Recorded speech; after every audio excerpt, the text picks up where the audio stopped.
Bismillahirrahmanirrahim. Assalamualaikum warahmatullahi wabarakatuh.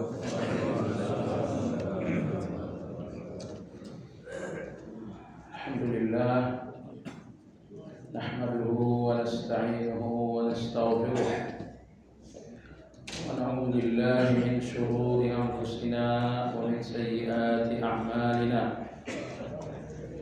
Man yahdihillahu fala mudilla lahu ومن يضلل فلا هادي له وأشهد أن لا إله إلا الله وحده لا شريك له وأشهد أن محمدا عبده ورسوله لا نبي بعده اللهم صل وسلم على محمد وعلى آله وأصحابه ومن اهتدى بهديه واستنى بسنته إلى يوم الدين. يا أيها الذين آمنوا اتقوا الله حق تقاته ولا تموتن إلا وأنتم مسلمون. Kaum muslimin wal muslimat rahimakumullah, kajian Madarijus Salikin pagi hari ini memasuki pembahasan perbedaan antara menghapus dan mengampuni. Menghapuskan dosa, nomor 2 mengampuni dosa. Di buku pada halaman 439 dan ringkasan insya Allah sudah disampaikan pekan lalu pada jemaah sekalian. Imam Ibnu Qayyim rahimahullah berkata, menghapus atau kafarah dan mengampuni atau maghfirah. Jadi ini dua istilah yang oleh Allah selalu dihubungkan dengan dosa. Kafarah nomor 2 adalah maghfirah. Sama-sama tersebut dalam Al-Quran. Misalnya ayat 193 dalam surat Ali Imran. Allah Subhanahu wa ta'ala berfirman, Rabbana faghfir lana dhunubana wa kaffir 'anna sayyi'atina wa tawaffana ma'al abrar. Faghfir lana dhunubana. Ampunilah dosa-dosa kami. Di sini disebutkan faghfir yang artinya maghfirah, yang artinya lagi mengampuni. Lalu faghfir atau maghfirah ini dipasangkan dengan dzunub, dosa-dosa kami. Wa kaffir 'anna sayyi'atina. Kaffir ini menjadi kafarah, hapuskan. Tetapi kafir atau kafarah ini dihubungkan oleh Allah dengan sayyi'ah. Nah, sehingga maghfirah dipasangkan oleh Allah dengan dzunub, mengampuni dipasangkan oleh Allah dengan dosa. Lalu kafarah atau kafir dipasangkan oleh Allah dengan sayyi'ah alias kesalahan-kesalahan. Sehingga muncul perbedaan, muncul pertanyaan, apa perbedaan maghfirah dengan kafarah?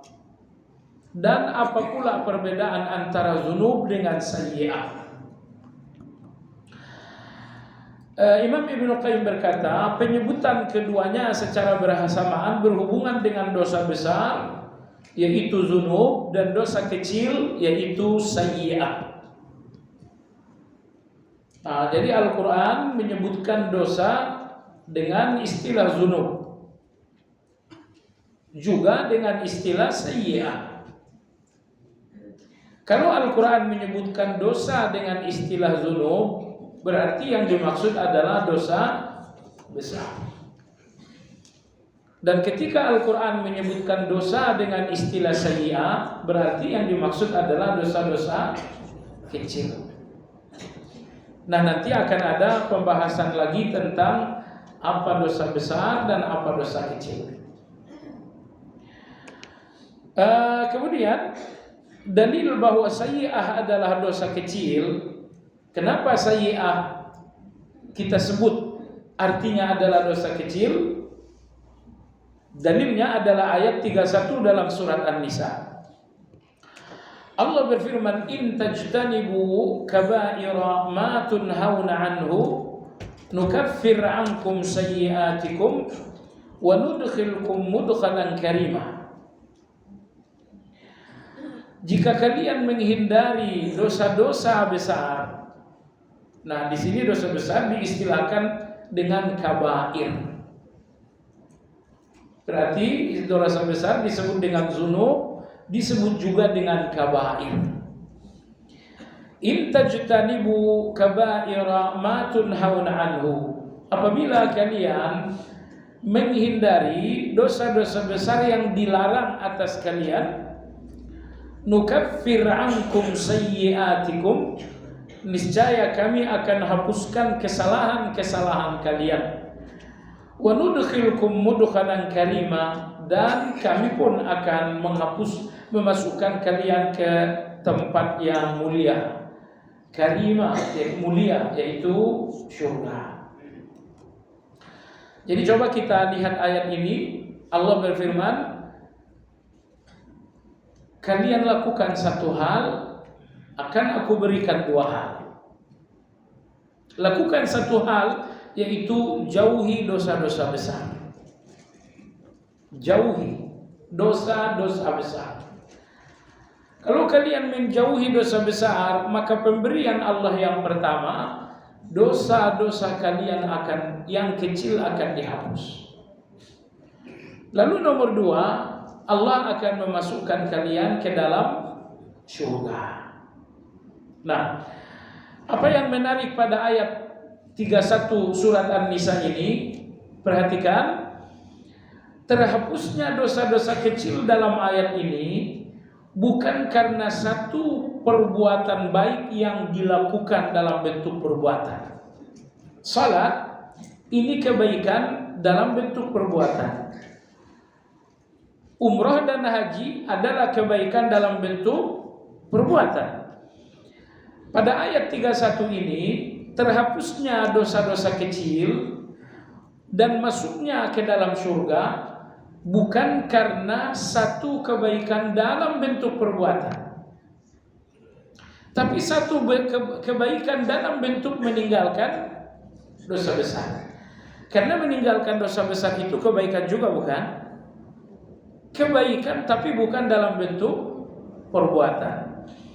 Artinya kebaikan itu ada dua macam. Kebaikan dalam bentuk perbuatan, misalnya Anda salat, misalnya Anda puasa, misalnya Anda berzakat.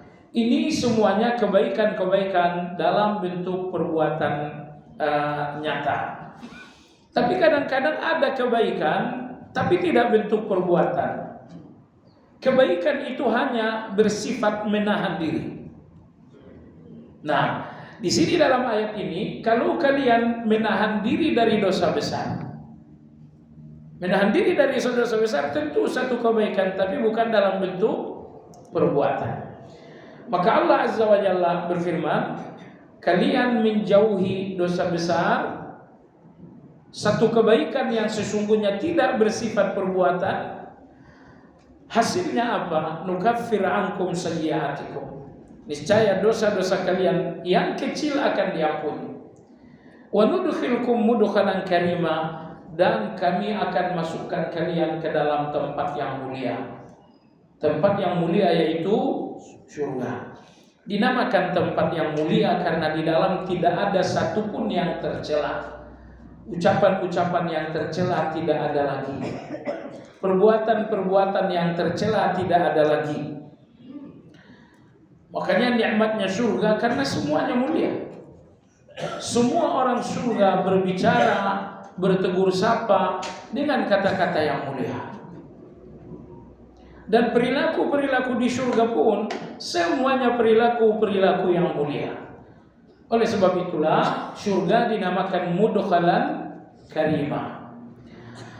Jemaah sekalian yang saya hormati, pertanyaan adalah mana yang paling membahayakan antara dosa besar atau dosa kecil? Anda jangan berpikir bahwa dosa kecil ini tidak bahaya. Kenapa? Karena dosa kecil ini apabila telah menjadi tumpukan, dia adalah dosa besar. Makanya dalam nasihatnya para ulama-ulama mengatakan la kabaira ma'al istighfar wala saghaira ma'al istimrar. Tidak ada dosa besar kalau kita beristighfar, dan tidak ada dosa kecil kalau dilakukan terus-menerus. Jadi dosa kecil itu dinamakan dosa kecil kalau Anda melakukannya hanya satu kali. Adapun dosa kecil itu dilakukan berkali-kali, maka dia akan menjadi dosa besar dengan dua alasan. Alasan pertama, dilakukan berkali-kali tentu ini akan menjadi tumpukan dan membuatnya menjadi besar. Nomor dua yang lebih berbahaya, bahwa ketika dosa kecil ini Anda ulang, itu berarti Anda mengecilkan. Itu berarti Anda meremehkan. Sebab kalau Anda melihat dosa kecil ini bahaya, Anda nggak mungkin mengulang, apalagi mengulang lagi. Tapi kalau dosa kecil ini kemudian diulang, pengulangan dosa kecil dengan penuh kesadaran menunjukkan bahwa Anda meremehkan dosa kecil. Nah, meremehkan dosa kecil membuat dosa kecil itu menjadi besar. Imam Ibnul Jauzi rahimahullah dalam kitab At-Tadhkiratu fil Wa'adh, beliau mengatakan dosa kecil menjadi dosa besar disebabkan karena beberapa faktor. Pertama, karena dilakukan terus-menerus. Misalnya, katakanlah rokok itu dosa kecil, tapi sehari dilakukan bukan sekali, 2 bungkus satu hari. Kalau 2 bungkus tidak mungkin lagi dosa kecil itu, tetapi dosa besar karena Anda menumpuk dan meneruskan. Nomor 2, dosa kecil menjadi dosa besar karena diremehkan. Ini cuma dosa kecil saja. Meremehkan dosa, jamaah sekalian, ini ciri-ciri orang munafik dan ciri-ciri akhir zaman. Generasi para sahabat tidak ada yang meremehkan dosa kecil. Makanya Anas bin Malik radhiyallahu taala anhu mengatakan, di zaman Nabi sallallahu alaihi wasallam kami melihat dosa-dosa itu seperti gunung besar yang akan jatuh menghancurkan kami. Tiba-tiba datanglah kalian melihat dosa itu seperti seekor lalat, hanya dengan menggerakkan satu jari saja lalat dosa kecil itu akan terbang dan pergi. Oleh sebab itu jemaah sekalian, ada seorang tabi'in, beliau mengatakan tidak ada dosa kecil, semua dosa adalah dosa besar. Insya Allah nanti akan kita temukan itu. Lalu Imam Ibnu Qayyim melanjutkan, benarkah pernyataan seorang tabi'in bahwa tidak ada dosa kecil, semuanya dosa besar? Kata Ibnu Qayyim rahimahullah mengatakan, ucapan ini benar tapi dengan sudut pandang yang tepat. Maksudnya apa? Kalau dosa-dosa dilihat dalam hubungannya dengan Allah, maka nggak ada lagi dosa yang kecil.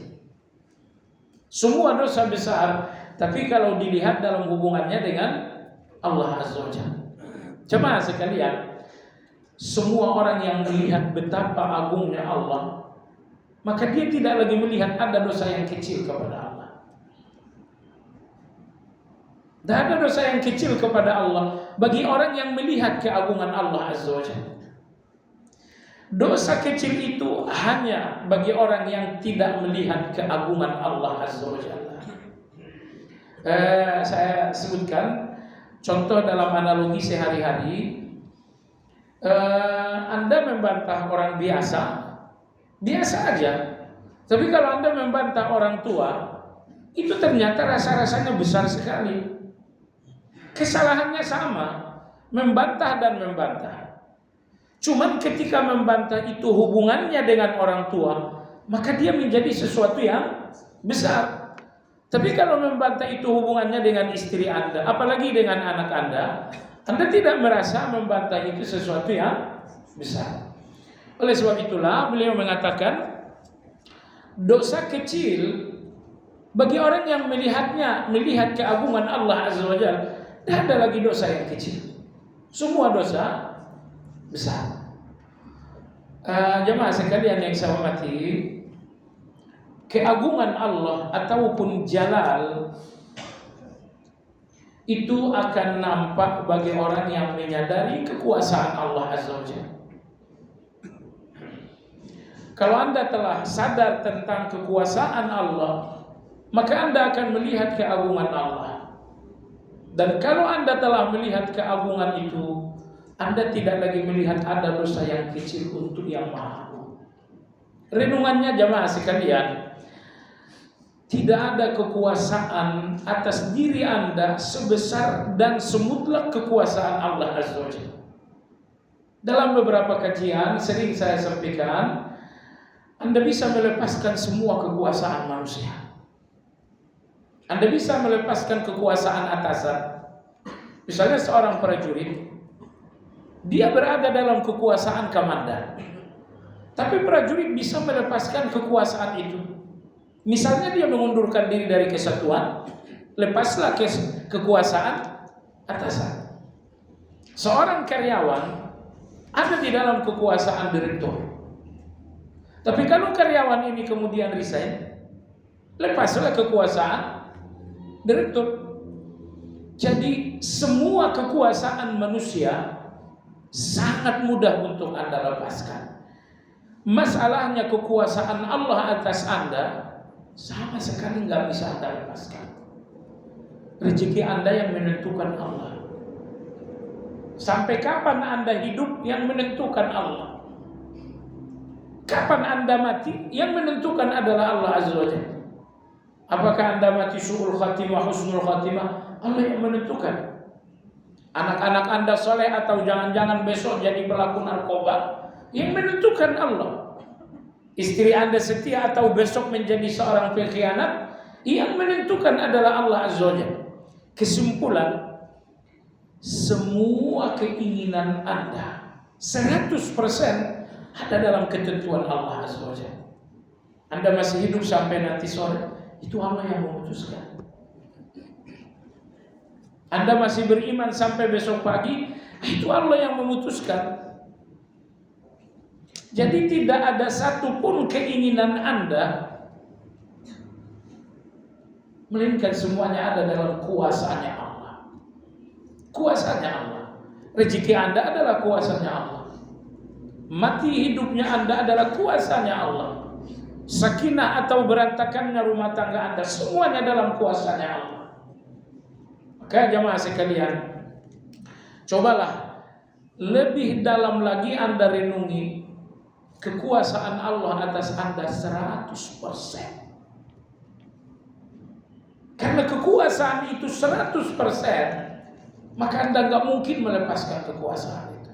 Kalau Anda sudah lihat, Anda sudah sadar bahwa kekuasaan itu Allah itu 100% dan tidak bisa ditanggalkan sama sekali, maka Anda akan melihat keagungan.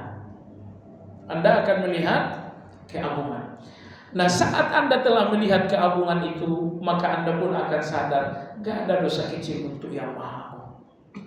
Dosa kecil itu hanya kepada yang kecil-kecil saja. Adapun kepada yang Maha Agung, gak ada lagi dosa yang kecil. Ini nomor satu.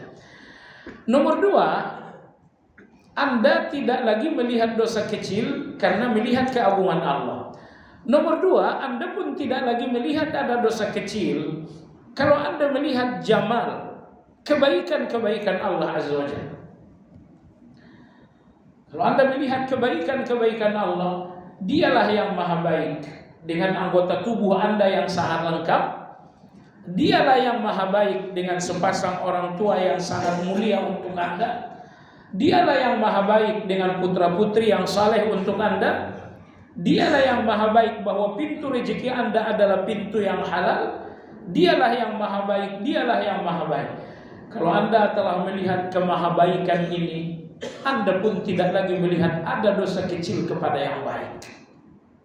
Baiknya orang tua kita sebatas usia saja.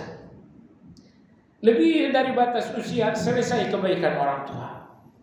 Tapi kebaikan Allah Azza wa Jalla, jauh sebelum kelahiran Anda, Allah telah memulai kebaikan itu. Ketika misalnya lahirlah sepasang orang tua, Allah menjaga dan menyehatkan orang tua. Allah memberikan orang tua kita hidayah. Ini semuanya Allah persiapkan untuk Anda yang lahirnya mungkin puluhan tahun yang akan datang. Jadi walhasil, semua kebaikan manusia ada batasnya. Kebaikan kantor tempat kerja batasnya sampai Anda tidak pensiun. Begitu Anda udah pensiun, kebaikan itu kemungkinan akan selesai. Kebaikan gak pernah selesai untuk Anda adalah kebaikan Allah Azza wa Jalla. Ditidur, dibangun Anda, kebaikan itu gak berhenti. Ditidur Anda, satu-satunya kebaikan untuk Anda, kebaikan Allah Azza wa Jalla. Maka ada jalal, yaitu keagungan Allah. Ada jamal, yaitu kebaikan-kebaikan Allah Azza wa Jalla. Kalau Anda sadar jalal, keagungan Allah, Anda akan sadar tidak ada dosa yang kecil kepada yang agung. Kesalahan kecil kepada yang agung menunjukkan kelancangan. Menunjukkan kelancangan. Dan kelancangan ini tentu menunjukkan, mohon maaf, kebodohan. Nomor dua, bagi Anda yang melihat jamal, betapa Allah sangat baik, maka Anda pun kembali tidak melihat lagi ada dosa kecil. Nah, jadi mohon ini difahami, ketika ada seorang tabi'in yang berkata, tidak ada dosa kecil, semuanya adalah dosa besar. Maksud beliau, kata Imam Ibnu Qayyim, tidak ada dosa kecil bagi orang yang menghubungkannya dengan Allah. Karena kalau Anda telah melihat keagungan dan kekuasaan Allah, mana lagi ada dosa kecil kepada yang sangat agung itu? Nomor dua, kalau Anda melihat betapa maha baiknya Allah, tidak ada lagi dosa kecil kepada yang maha baik. Baiknya orang tua kita, kebaikan yang terbatas, tapi rasa-rasanya nggak ada kesalahan kecil untuk orang tua. Semua kesalahan orang tua, rasa-rasanya dosa besar, kesalahan besar. Kenapa? Karena kebaikannya sangat besar. Baik jamaah sekalian yang saya hormati. Jadi dalam ayat 31 surat An-Nisa, Allah berfirman, dosa kecil akan terhapus bukan karena kebaikan dalam bentuk perbuatan, tapi karena kebaikan dalam bentuk menahan diri, yaitu menahan diri dari dosa-dosa besar. Ini jangan sampai Anda lupa. Misalkan Anda berpikir untuk melakukan satu dosa besar. Anda berpikir untuk melakukan satu dosa besar.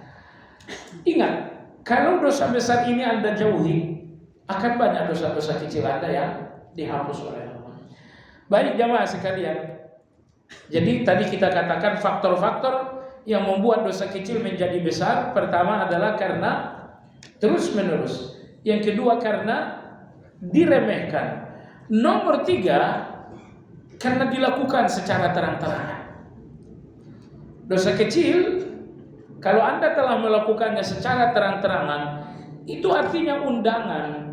Anda mengundang orang untuk melakukan hal yang sama. Orang yang tadinya masih pikir-pikir, begitu Anda melakukan, rasa takut orang tiba-tiba menjadi berani.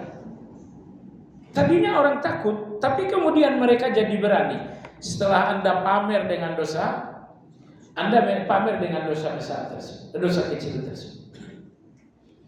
Hal yang keempat, nanti ini akan dibahas lagi dalam buku, yang mengakibatkan dosa kecil menjadi dosa besar karena dilakukan oleh orang-orang yang banyak nikmat. Jadi ketika Allah memberikan Anda nikmat yang sangat banyak, dengan nikmat yang banyak ini ternyata dosa Anda juga enggak berhenti.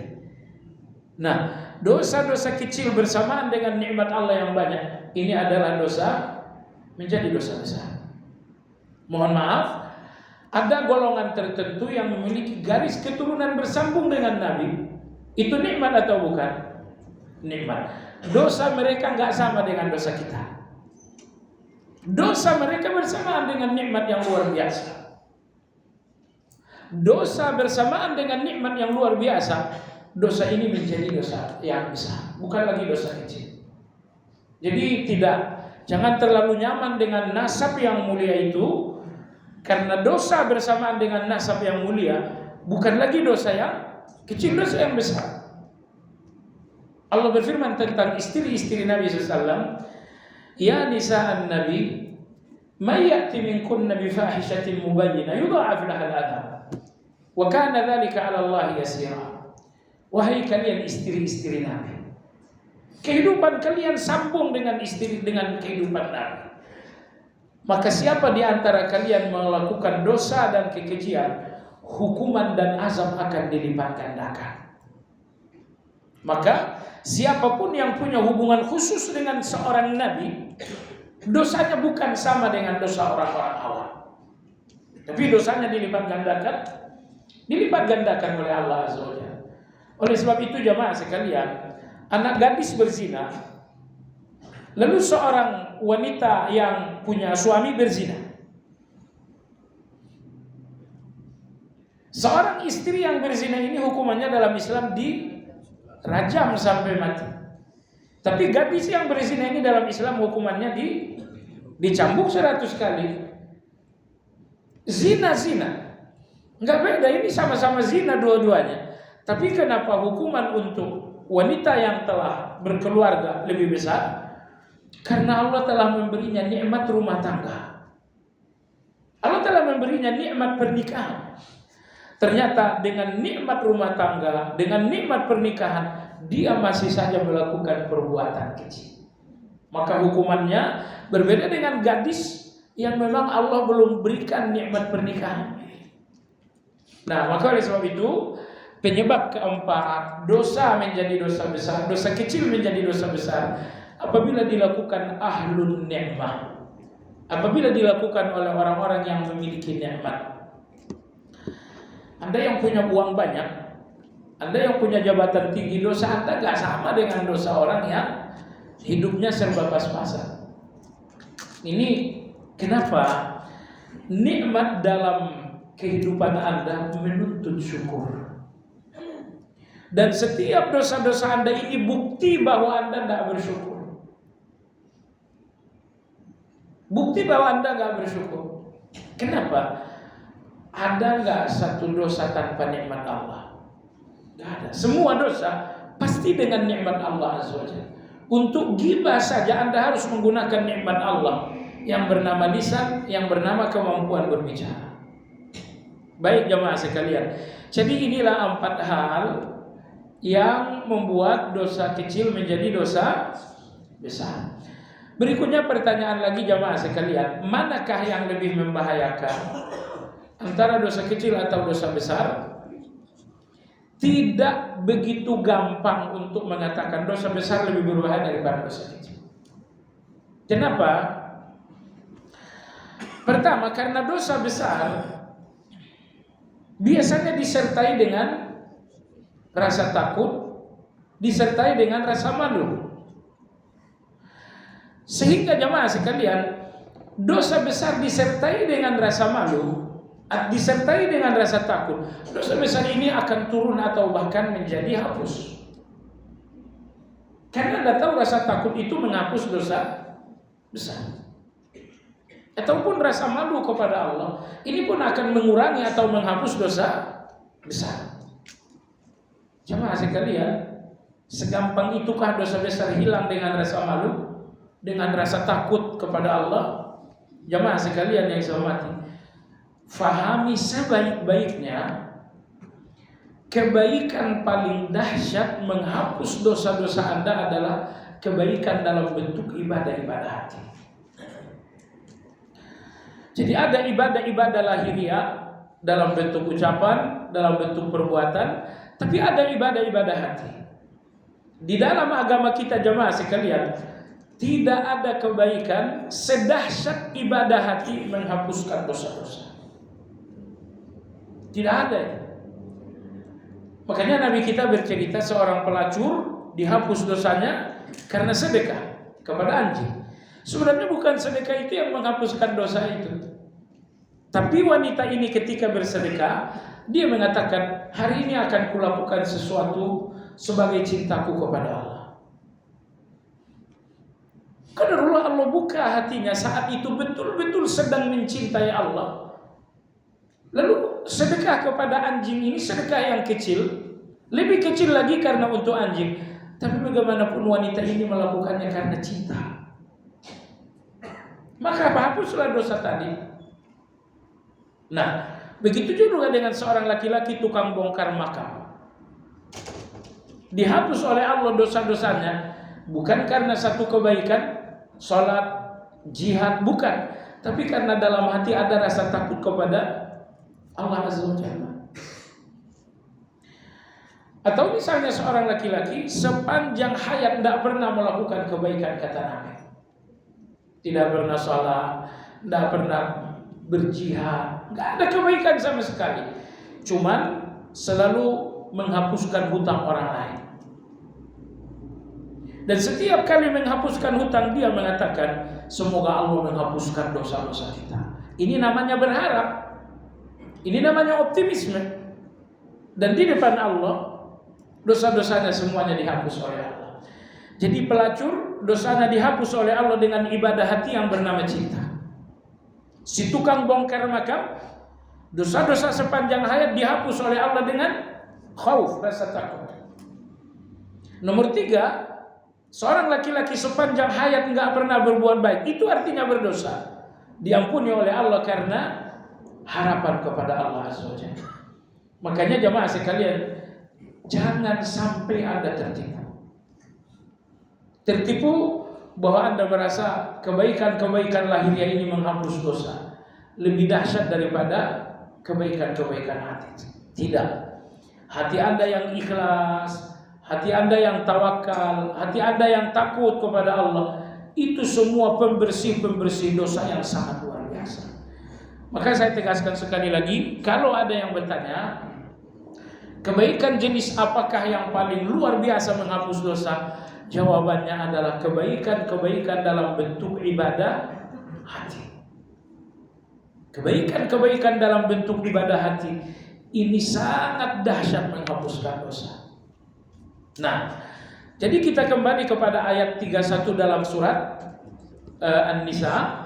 Allah berfirman, kalau kalian menghindari dosa besar, dosa kecil kalian akan dihapus. Mungkin Anda bertanya, menghindar dosa besar, dosa kecil menjadi terhapus. Jemaah sekalian, sebab orang yang menghindar itu pasti karena rasa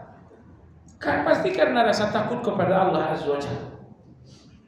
Nah, kalau dosa besar ini dihindari karena rasa takut kepada Allah Azza wa Jalla, maka nilai ibadahnya bukan karena menghindarnya, tapi karena rasa takutnya.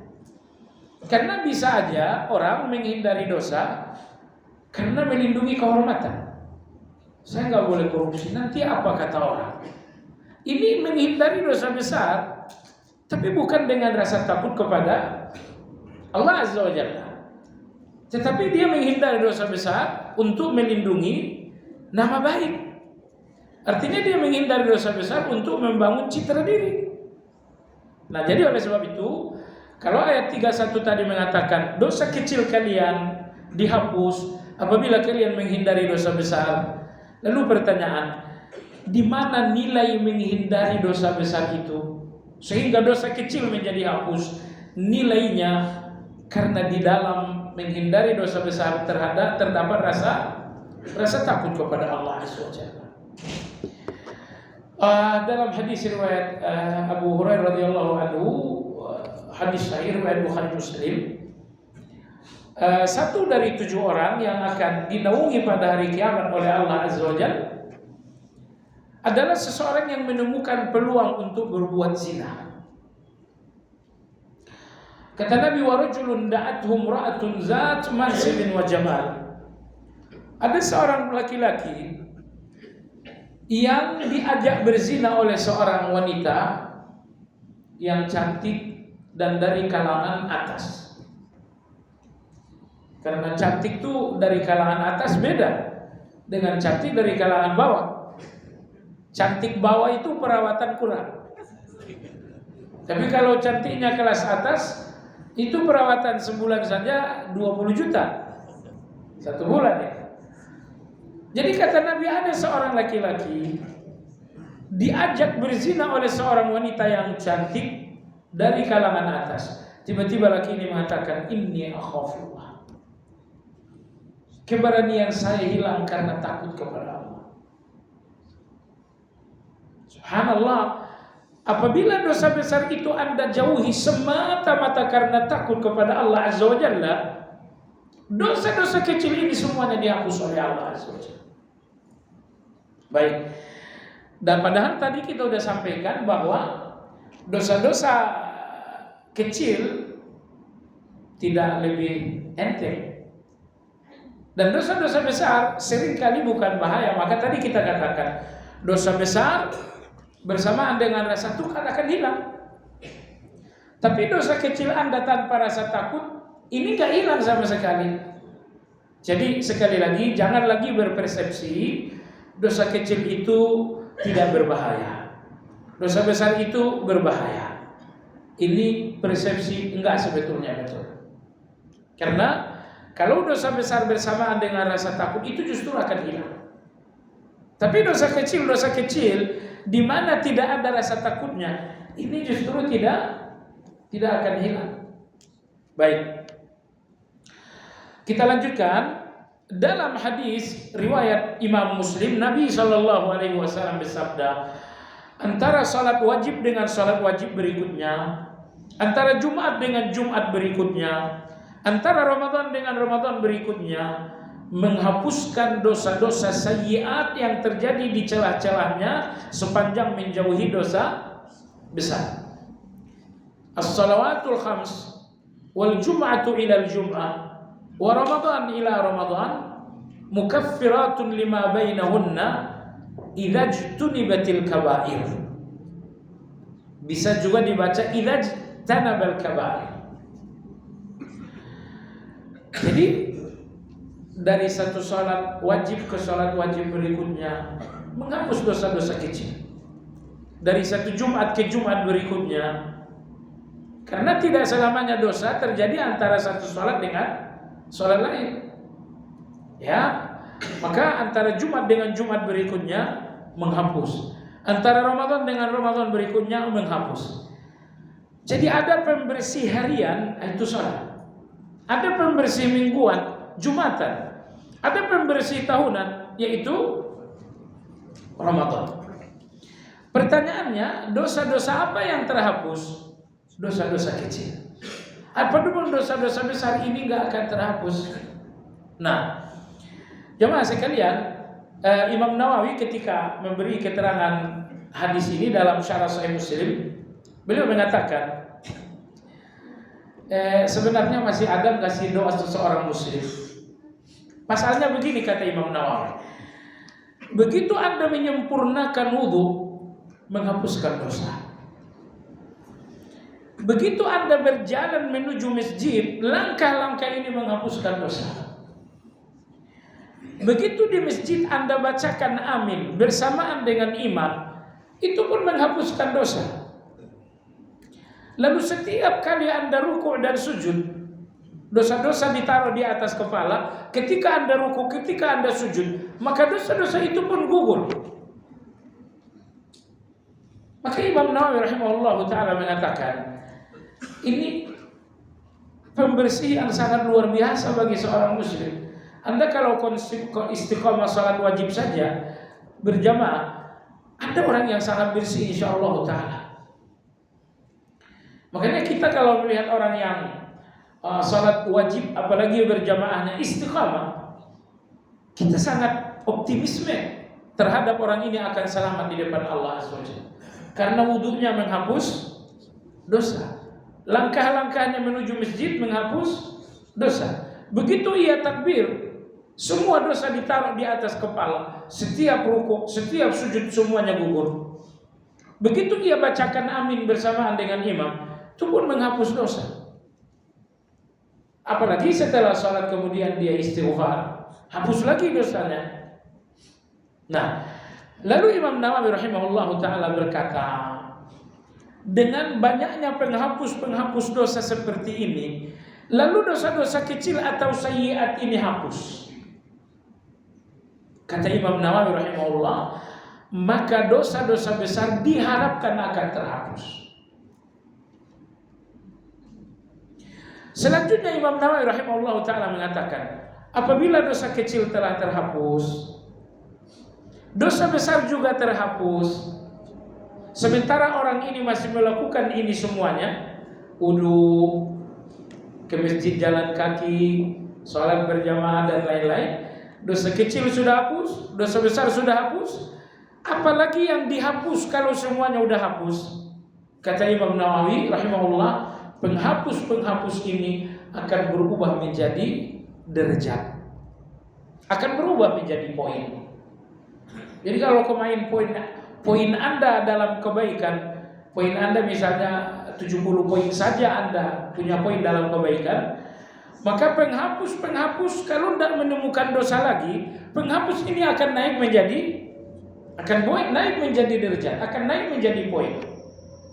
Sehingga kalau derajat Anda dalam kebaikan, poin Anda dalam kebaikan sebanyak 70 poin, akan naik menjadi 71, akan naik menjadi 72 dan selanjutnya. Demikianlah Imam Nawawi rahimahullah memberikan jawaban. Saya ulangi, kalau penghapus-penghapus ini telah menghapuskan dosa kecil, diharapkan dia akan menghapus dosa besar. Nah, kalau dosa besar juga sudah terhapus, maka penghapus-penghapus ini semuanya akan menjadi derajat. Penghapus-penghapus ini semuanya akan menjadi poin. Imam Ibnu Qayyim mengatakan maghfirah lebih sempurna dari kafarah, maka dalil-dalil menggunakannya untuk dosa-dosa besar, yaitu zunub dan kabair, dan kafarah untuk dosa-dosa kecil, yaitu sayyiat. Kenapa? Karena maghfirah berarti perlindungan dan penjagaan, dan kafarah berarti merahasiakan dan menghilangkan. Jadi kafarah merahasiakan dan menghilangkan. Tapi kalau maghfirah itu mengandung arti melindungi. Jadi kalau Allah berikan maghfirah itu berarti terlindungi dari keburukan dosa di dunia dan di akhirat. Nah, karena asal arti maghfirah ini dari kata mighfar. Mighfar ini adalah helm yang digunakan tentara dalam peperangan. Jadi bapak-bapak kita dari pasukan tentara atau pasukan polisi anti huru-hara, mereka menggunakan helm khusus dalam serangan. Ini dalam bahasa Arab dinamakan mighfar. Kalau helm naik motor itu bukan. Ya. Helm perang ini dinamakan dengan mighfar. Baik. Perhatikan apa fungsi dari mighfar ini. Pertama menutupi, yang kedua melindungi. Itulah fungsi dari mighfar. Maka kalau Allah memberikan maghfirah, berarti Anda memberikan Anda dua hal. Pertama, Allah menutupi sehingga dosa-dosa ini enggak terbongkar. Dan yang kedua, Anda terlindungi sehingga dosa-dosa ini tidak lagi menjadi hukuman. Jadi falsafah dari maghfirah ini luar biasa. Saya ulangi, karena maghfirah diambil dari mighfar yang artinya helm perang, yang fungsinya ada dua, menutup, melindungi. Maka kalau Allah telah memberikan Anda maghfirah, berarti Anda memberikan Anda penutup sehingga dosa ini tidak terbongkar. Nomor dua, Allah memberikan Anda perlindungan sehingga dosa ini tidak lagi menjatuhkan Anda ke dalam hukuman dunia dan akhirat. Nah, oleh sebab itulah maghfirah ini oleh Allah diberikan untuk zunub, untuk dosa besar. Adapun kafarah ini hanya sekedar penghapus saja. Ini oleh Allah diberikan kepada dosa-dosa kecil. Allah Subhanahu wa taala berfirman, di sini disebutkan satu ayat. Artinya Ibnu Qayyim mengatakan apabila maghfirah dan kafarah disebutkan secara terpisah, berarti keduanya sama. Jadi maghfirah dan kafarah ini berbeda kalau disebutkan sama. Misalnya dalam surat Ali Imran tadi, faghfir lana dzunubana wa kaffir 'anna sayyi'atina. Ya Allah, berikan kami maghfirah, berikan kami kafarah. Disebutlah maghfirah dengan kafarah bersamaan, berarti berbeda. Tapi kadang-kadang yang disebutkan cuma maghfirah saja, atau kadang-kadang yang disebutkan kafarah saja. Kalau disebutkan secara bersendiri tanpa bergandengan, maka dua-duanya menjadi sama.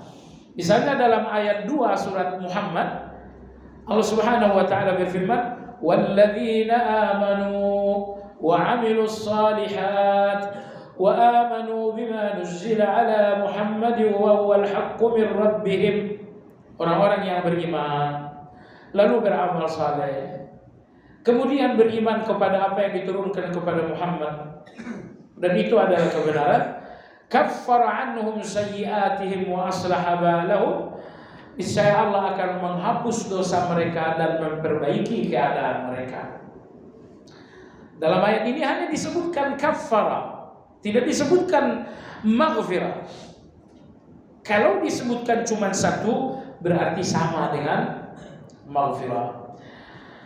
Ibnu Qayyim mengatakan penjelasan ini menyingkap rahasia dalam hadis bahwa Nabi mengatakan sakit, nomor 2 gelisah, nomor 3 letih, yang kemudian tertusuk duri, ini semuanya merupakan kafarah. Jadi kata Nabi SAW, sakit Anda, gelisah Anda, kemudian letih Anda, lalu Anda tertusuk duri, kata Nabi, ini semuanya kafarah. Artinya ini semuanya penghapus dosa kecil. Mohon hadis ini difahami baik-baik, bahwa sakit kita menghapus dosa, kemudian gelisah kita menghapus dosa. Nomor 3, letih kita menghapus dosa. Keempat, tertusuk duri, makan ikan gitu, tertusuk duri ikan, itu menghapus dosa. Apa maksud Nabi? Nabi SAW ingin jangan melihat yang lahiriah agar kita enggak sakit. Sakit itu lahiriah, jangan lihat sakitnya, lihat bahwa Anda sedang dibersihkan. Ketika Anda gelisah misalnya, Anda jangan fokus dengan gelisah itu. Lebih fokuslah bahwa ternyata Allah sedang membersihkan. Letih misalnya, letih itu, ya namanya juga letih. Anda jangan fokus dengan letihnya, tetapi lihatlah bahwa Allah sedang menghapus. Nah, ada satu ucapan tabi'in. Beliau mengatakan ada dosa yang memang enggak dihapus oleh Allah kecuali dengan kegelisahan. Lebih lanjut lagi beliau mengatakan terkhusus kegelisahan terhadap anak. Karena kegelisahan saya tentang saya itu lebih kecil daripada kegelisahan saya tentang anak. Saya kira Anda setuju kan? Anda punya masalah, anak Anda sedang masalah. Anda gelisah di sini 2 kali. Tapi manakah gelisah yang lebih besar? Gelisah Anda atas urusan Anda atau gelisah Anda atas keadaan anak? Gelisah kita tentang keadaan anak lebih besar daripada gelisah kita tentang kita. Maka ada satu riwayat dari seorang tabi'in bahwa ada dosa yang memang gak dihapuskan oleh Allah kecuali dengan kegelisahan itu. Nah, sehingga kalau Anda sadar gelisah Anda adalah deterjen yang menghapus dan membersihkan dosa, mestinya gelisah ini tidak lagi gelisah. Nah, beberapa hari lalu saya kirimkan postingan ke beberapa grup ucapan Imam Ibnu Hazm dalam kitab Al-Akhlaq Wassiyah. Kata Imam Ibnu Hazm, saya berpikir mendalam, apa yang menjadi kesepakatan semua manusia, lintas agama, lintas usia. Apa yang menjadi kesepakatan semua manusia? Beliau mengatakan kesepakatannya satu, bagaimana agar jangan sampai gelisah. Agama apapun mengatakan gimana caranya biar gak gelisah. Manusia usia berapa tahun pun mengatakan gimana caranya biar gak gelisah. Jadi kesepakatan semua manusia jangan sampai gelisah. Masalahnya kata Imam Ibnu Hazm rahimahullah, ada yang menghilangkan gelisah itu dengan cara macam-macam. Ada yang mencoba belajar sepintar-pintarnya agar tidak gelisah. Padahal belajar itu hanya menghilangkan kebodohan dan tidak menghilangkan kegelisahan. Ada juga yang berusaha agar tidak gelisah dengan cara kekayaan. Saya kaya, saya enggak gelisah. Ibnu Hazm mengatakan kekayaan itu hanya menghilangkan kemiskinan, bukan menghilangkan kegelisahan. Ada juga yang berpikir saya akan menjadi penguasa. Kalau saya jadi penguasa saya enggak gelisah lagi. Ibnu Hazm mengatakan kekuasaan itu hanya menghilangkan kelemahan dan tidak menghilangkan kegelisahan. Akhirnya kata Ibnu Hazm, yang menghilangkan kegelisahan itu sebetulnya cuma satu. Apa itu? Iman. Hanya iman yang menghilangkan kegelisahan itu. Nah, pasalnya ketika Anda melihat sakit Anda dengan iman, ya, Anda tidak melihat sakit Anda dengan bapernya Anda. Percaya jamaah sekalian, musuh besar Anda namanya baper Anda itu musuh. Jadi Anda nggak mau melihat sakit Anda ini dengan baper, tapi Anda melihat, saya punya iman, kenapa saya nggak lihat sakit ini dengan iman? Ternyata ketika Anda melihat sakit Anda menggunakan iman, yang nampak bahwa dosa Anda sedang hapus, bahwa derajat Anda sedang naik, sehingga sakit ini tidak lagi gelisah. Nah, begitupun dengan gelisah gitu ya. Ketika Anda melihat gelisah Anda dengan baper, gelisah yang tadinya nilai 10, tapi kalau Anda gunakan bapernya Anda, gelisah nilai 10 ini tiba-tiba menjadi gelisah nilai 70. Jangan sekalian, Allah udah berikan Anda iman, gunakan iman itu untuk melihat segalanya. Tapi ketika Anda melihat gelisah Anda dengan iman, iman mengatakan, ini gelisahmu ini menghapus dosa. Sehingga setiap hari kamu semakin bersih, semakin bersih, semakin bersih. Ini gelisahmu ini sedang dinaikkan kedudukan. Dan setidaknya jemaah sekalian, orang-orang yang sedang gelisah hatinya bersih. Anda tahu kenapa? Karena di dalam hati yang gelisah itu isinya tawadhu. Di dalam gak ada takabur sama sekali. Penyakit hati yang sangat berbahaya adalah takabur. Nah, orang-orang yang sedang gelisah, hatinya tidak punya jalan untuk takabur. Baik jamaah sekalian yang saya hormati. Nah, jadi Imam Ibnu Qayyim rahimahullah taala dalam hadis ini, dalam hal ini dia mengutip ayat hadis Nabi sallallahu alaihi wasallam bahwa sakit, gelisah, letih, tertusuk duri, ini semuanya menghapuskan dosa. Tapi di mana rahasianya? Apakah terhapusnya dosa karena durinya? Terhapusnya dosa karena gelisahnya? Beliau mengatakan semua ujian tersebut tidak membersihkan dosa secara mandiri, melainkan karena di dalamnya ada amal saleh, yaitu kesabaran. Letih ini menghapus dosa, bukan letihnya, tapi karena di dalamnya ada sabar. Gelisah ini menghapus dosa karena di dalamnya ada sabar. Nah, sebab kalau gelisah tanpa sabar menghapus dosa, itu keliru. Ini lagi-lagi kembali kepada apa yang tadi saya sampaikan. bahwa sabar ini termasuk ibadah hati. Dan ibadah hati adalah kebaikan paling dahsyat menghapus dosa. Nah, cuman jamaah sekalian, apa arti dari sabar? Sabar itu artinya menahan diri. Menahan diri. Banyak orang yang sakit tapi sumpah serapah dan marah-marah. Oh, kamu tidak sabar, karena sabar itu menahan diri dan Anda tidak menahan diri. Ada orang yang gelisah tapi tidak menahan diri. Oh, kalau Anda nggak menahan diri dalam gelisah, berarti Anda bukan orang yang sabar. Makanya ulama-ulama kita mengatakan, sebetulnya kita nggak perlu takut dengan segala persoalan, tapi yang kita takut bahwa kita nggak sabar dalam persoalan itu. Jangan takut dengan musibah, tapi takutlah kalau Anda tidak punya sabar dalam musibah. Jangan takut dengan kesulitan, tapi takutlah bahwa Allah tidak berikan sabar dalam kesulitan. Jadi sepanjang di dalam kesulitan Anda benar-benar bersabar, cepat atau lambat ini akan selesai.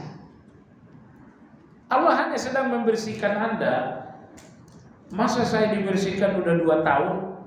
Kan dosa Anda juga bukan dosa 2 tahun. Berapa usia Anda? 40 tahun. Dosa 40 tahun.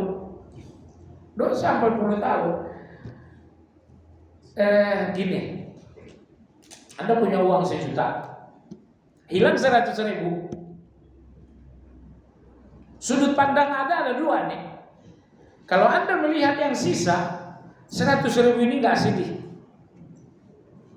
Tapi kalau Anda fokus dengan yang hilang, yang 900.000 ini nggak terasa. Nah, Anda mau pakai yang mana ini? Kalau Anda mengeluhkan yang 100.000,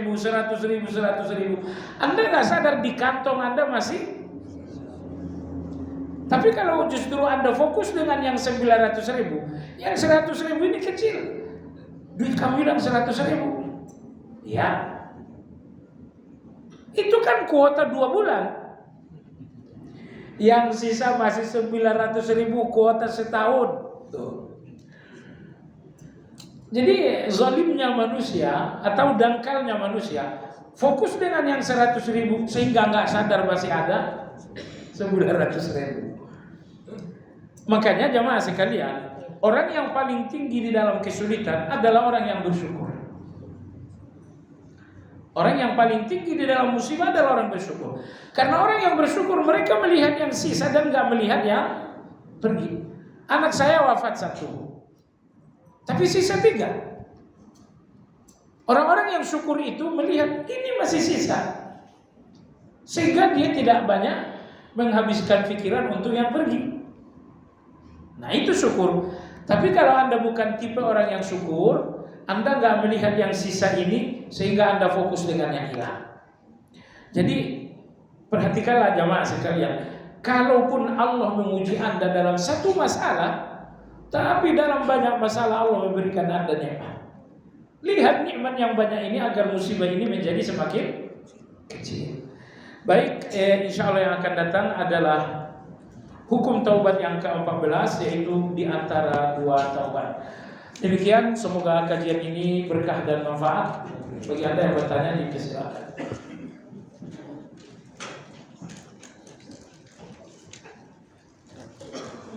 Tanggal 7.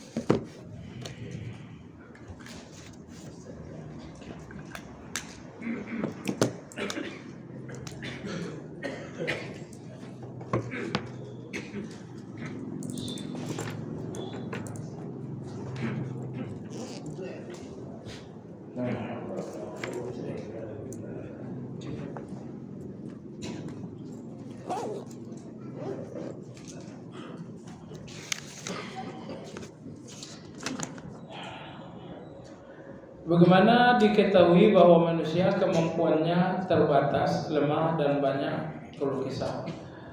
Bagaimana batas keluh kesah hamba Allah yang masih diperbolehkan menuntut syariat, dan bagaimana kiat-kiat menghindari keluh kesah?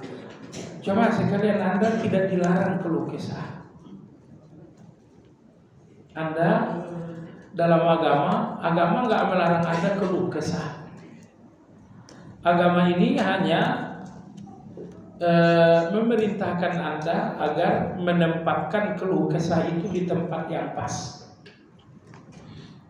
Kalau Anda keluh kesah dengan saya, itu keluh kesah di tempat yang salah kamar itu. Salah coblos saja bahaya, apalagi salah kamar. Tapi kalau keluh kesah Anda di depan Allah Azza wa Jalla, itu luar biasa banget. Nah, jadi oleh sebab itu keluh kesah dalam agama nggak dilarang, tetapi agama mengarahkan agar keluh kesah itu di tempat yang tepat. Tempatkanlah keluh kesah Anda di depan Allah, bukan di depan manusia. Kecuali kalau diskusilah dengan manusia. Tapi kalau Anda ingin mengeluhnya di depan Allah Subhanahu wa taala. Bagaimana pengaruh doa minta diampuni dosa-dosa dari sesama muslim? Anak terhadap orang tua terhadap bayi yang masih hidup maupun yang sudah meninggal. Ya, pengaruhnya sangat besar ya. Kalau Allah menerima doa kita, tentu dosa-dosa itu akan dihapus oleh Allah Azza wa Jalla. Allahumma ighfirli misalnya, Allah ampunilah aku misalnya. Kalau doa-doa minta ampun diterima oleh Allah, berarti dosa-dosa menjadi hilang. Dosa-dosa menjadi hilang. Pada rakaat ketiga ada keempat makmum belum selesai tuntas baca Fatihah. Imam sudah takbir untuk ruku. Apakah kita sebagai makmum menyelesaikan Fatihah atau langsung? Kalau cuma sebentar, sisa amin doang. Ghairil maghdubi alaihim, imam ruku, Anda tinggal baca amin, lanjutin aja. Tapi kalau memang agak panjang, masih ada satu ayat, apalagi dua ayat, tinggalkan Fatihahnya, ikuti imam. Seorang ayah atau kakak adik laki-laki yang jadi wali untuk menikahkan anaknya, sewaktu dia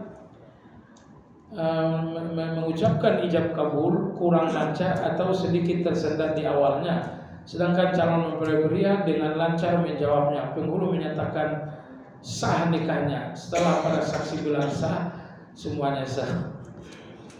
Akad nikah ini main-main aja sah. Dalam agama kita ada 3 hal. Seriusnya serius, main-mainnya pun serius. Seriusnya serius, main-mainnya juga serius. Apa itu? Pertama, nikah. Yang kedua, nomor 2 adalah talak, cerai. Misalnya Anda main-main sama istri, mami kita cerai ya, talak 1, cuman bercanda, sah itu. Kalau saya cuman main-main, oh ini bukan permainan. Jadi apa yang dilakukan di pernikahan main-main aja sah kok. Misalnya ini saya sering lihat nih. Kata penghulu, tes dulu. Jadi calon mertua mengatakan, aku nikahkan putriku dengan mahar sekian dibayar tunai. Si laki-laki bilang, saya terima mbak nikahnya dengan mahar tersebut tunai. Enggak, ini baru tes. Udah lancar udah. Baru kata penghulu, sekarang kita mulai. Yang tadi udah sah. Yang tadi udah sah Pak penghulu. Jadi ya Pak sekalian, itu sudah sah.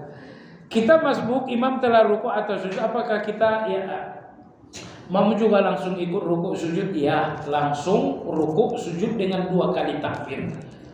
Takbir pertama takbiratul ihram, takbir yang kedua takbir intiqal. Kekeliruan di sini kadang-kadang keliru. Ingat, haula wa quwata illa billah. Takbiratul ihram wajib sempurna dibaca dalam keadaan berdiri. Baik, saya praktek. Semisal takbiratul ihram Anda, ini imam udah rukuk nih. Udah rukuk ini jangan sampai bangkit nih imam. Saya nggak boleh terlambat. Maka Anda mengatakan Allahu Akbar. Anda takbir ihram atau takbir intiqal? Kalau takbir intiqal itu sah, takbir ihram nggak sah. Kenapa? Allahnya Anda berdiri, akbarnya sudah. Kenapa? Karena takbiratul ihram dari awal sampai akhir wajib dalam keadaan berdiri. Ini kesalahan fatal ini. Jadi Allahu Akbar, sempurna dulu takbir itu dalam posisi berdiri, baru ada takbir lagi Allahu Akbar. Ini mohon tidak keliru lagi. Adapun Anda takbir separuhnya berdiri, separuhnya sambil, kalau itu takbir intiqal itu sah, tapi kalau itu takbir ihram enggak sah. Kalau takbir ihramnya enggak sah berarti salat Anda wajib diulang. Gimana yang berlalu? Yang berlalu biar berlalu. Kalau Anda selama ini belum tahu, mudah-mudahan diampuni. Mengapa dalam surat At-Tarim ayat 8 Allah memanggil orang yang beriman untuk bertaubat, bukan memanggil kepada manusia atau muslim? Bukankah orang beriman lebih dari sekedar Islam? Karena Allah ingin mengatakan bahwa taubat itu adalah iman. Enggak sempurna iman kalau tidak bertaubat.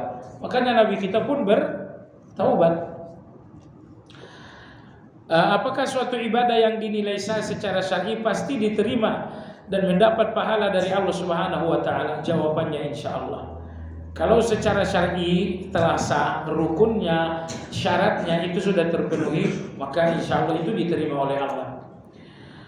Orang yang ditimpa musibah tapi tidak sabar dengannya, apakah musibah yang dialami pada akhirnya tetap menjadi penggugur dosa dan di surga? Ya bukan. Kalau di dalam musibahnya tidak sabar, itu nggak jadi penghapus dosa. Itu tadi yang disampaikan oleh Ibnu Qayyim. Musibah itu tidak menghapuskan dosa secara mandiri, tapi karena di dalamnya ada sabar. Kalau tidak ada sabar, musibah itu dua kali. Musibahnya adalah musibah, tidak hapusnya dosa, musibah yang lebih besar lagi. Kenapa ijtihad ulama yang benar dapat 2 pahala sementara yang salah masih tetap dapat pahala? Padahal ijtihad yang salah itu menyesatkan umat yang menyebabkan pelakunya dapat dosa jariah. Ulama kita misalnya ketika mereka keliru dalam berijtihad, kekeliruan itu bukan karena hawa nafsu. Mereka berusaha mengikuti dalil, ternyata salah. Maka kalau dia dapat 1 pahala karena dia berusaha mengikuti dalil, di situ dapat 1 pahalanya. Karena tidak ada ahli ijtihad yang berijtihad kira-kira begini, kira-kira begitu. Tidak ada. Semua ahli ijtihad menggali dalil-dalil Al-Quran dan hadis untuk sampai kepada 1 kesimpulan. Kesimpulannya salah padahal telah menggali, maka dia dapat 1 pahala. Pahala menggali saja. Kalau kesimpulannya tepat, dia dapat 2 pahala. Pahala menggali 1, pahala kesimpulannya tepat, pahala kedua. Padahal itu bisa menyesatkan orang. Enggak, itu enggak menyesatkan orang. Karena kalau orang mengikuti kekeliruan seorang ulama, orang ini tidak berdosa. Karena orang awam dituntut untuk taklid kepada orang yang ahli ijtihad. Nah, kalau Anda taklid kepada ahli ijtihad, misalnya dia keliru, Anda nggak berdosa. Sebagai contoh, ijtihad halalnya musik yang dilakukan salah seorang ulama kontemporer, kenapa masih mendapatkan 1 pahala untuk ijtihadnya? Ini persoalan musik lagi sudah selesai ya.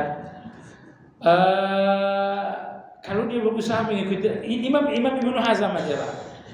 Kalau orang-orang belakangan ini sulitlah untuk dikatakan mereka berijtihad.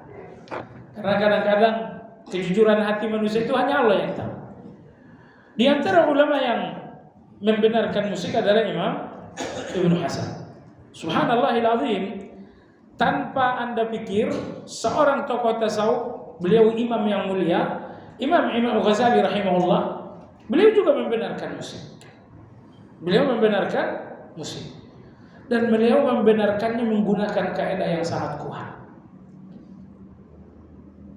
Mau saya kasih tahu kaidahnya? Saya mau nanya. Musik ini ibadah atau bukan? Ibadah atau bukan? Jangan malu-malu kucing. Musik ini ibadah atau bukan? Bukan. Kalau bukan ibadah berarti hukum asalnya apa? Baik. Hukum asalnya boleh. Dan hukum asal ini tidak bisa dihilangkan kecuali dengan dalil yang jelas. Dan dalil yang jelas menurut Ibnu Hazm nggak ada. Kalau tidak ada dalil yang jelas, maka hukum musik tetap di hukum asal. Bagaimana dengan hadis Bukhari? Oh, bagi saya itu hadis bermasalah. Masalahnya A, B, dan C. Jadi dengan demikian, selevel Ibnu Hazm menghalalkan musik bukan untuk syahwat manusia. Beliau menghalalkan musik karena beliau mengkaji dalil yang mengubah hukum dasar ini. Bagi beliau dalil yang dhaif. Ayat-ayat Al-Quran, semua ayat Al-Quran tidak ada yang definitif mengharamkan musik. Jadi dalil yang mengharamkan musik itu hanya satu, yaitu hadis yang diriwayatkan Bukhari secara mu'allaq. Akan datang nanti di belakang hari orang yang menghalalkan musik, menghalalkan zina, menghalalkan minuman keras. Nah, Ibnu Hazm ketika menyimpulkan musik halal karena beliau tidak melihat hadis ini. Baik. Kalau yang sekarang menghalalkan musik alasannya karena ya enak gitu kan. Katanya enak ini. Hawa nafsu. Ini menghalalkan, ini menghalalkan. Yang ini menghalalkan karena hadisnya tidak sahih. Padahal hadis itu sahih. Bukhari meriwayatkannya secara mu'allaq, tapi Nasai meriwayatkannya secara mausul. Baik. Nah, jadi ini dua orang yang menghalalkan tapi dengan motif yang berbeda. Yang pertama menghalalkan karena hadisnya tidak kuat, maka dia menghalalkan dengan kaidah. Nomor dua menghalalkan ya karena hawa nafsu, karena dia sendiri pemain gitu kan. Nah, maka di grup saya nih, kawan-kawan alumni, kita dulu di pesantren selama 6 tahun, kita masih ada grup. Kawan-kawan ini diskusi, ya musik. Saya bilang kita ini kan mazhab Syafi'i. Nggak usah ikut Adi Hidayat, Ustadz Adi Hidayat, nggak usah ikut Ustadz yang lain, ikut aja mazhab Syafi'i selesai. Jangan sampai dalam musik tiba-tiba rubah mazhab. Jangan sampai dalam musik tiba-tiba berubah mazhab. Karena alat musik ini jamaah sekalian, ada yang ditiup. Alat musik itu ada 3. Ada yang ditiup, ada yang dipetik, ada yang ditabuh. Sudah? Mazhab Syafi'i mengharamkan yang ditiup dan dipetik, tapi dalam mazhab Syafi'i alat musik yang ditabuh boleh. Maka saya katakan kepada guru, teman-teman semua, jangan pindah mazhablah dalam musik ini. Pertahankan saja mazhab imam kita yang mulia, Imam Syafi'i. Dalam mazhab Syafi'i, alat musik dibagi 3. Yang dipetik, yang ditiup, yang ditabuh. Lalu beliau membenarkan yang ditabuh dan mengharamkan yang 2. Udah, komitmen aja jadi mazhab Syafi'i. Anda komitmen enggak? Apakah orang yang selesai melakukan salat fardu kemudian dilanjutkan zikir pagi petang sudah mencukupi bahwa orang ini? Yang terakhir saya ingin kasih tahu bagi Anda gitu ya. Ini musik ini silang sengketa, boleh tidak boleh. Posisi Anda nyeburin atau menghindar? Anda posisi Anda menghanyutkan diri padahal Anda nggak tahu A dan B, atau posisi Anda menghindar? Iya, itu yang dinamakan dengan wara, menghindar saja. Menghindar pasti selamat. Kalau ikut, ya hanyut masalahnya. Orang yang sedang melakukan salat fardu kemudian zikir pagi petang sudah mencukupi orang itu sedang melakukan pertaubatan atas dosa malam yang dilakukan. Insya Allah itu sudah termasuk taubat terhadap yang berlalu. Cuman lagi-lagi jamaah sekalian, saya ingin tegasin banget bahwa yang paling dahsyat menghapuskan dosa masa lalu adalah ibadah hati. Rasa takut, rasa menyesal. Menyesal itu ibadah hati kan? Wallahu a'lam. Subhanakallahumma bihamdika asyhadu an la ilaha illa anta astaghfiruka wa atubu ilaik. Alhamdulillah.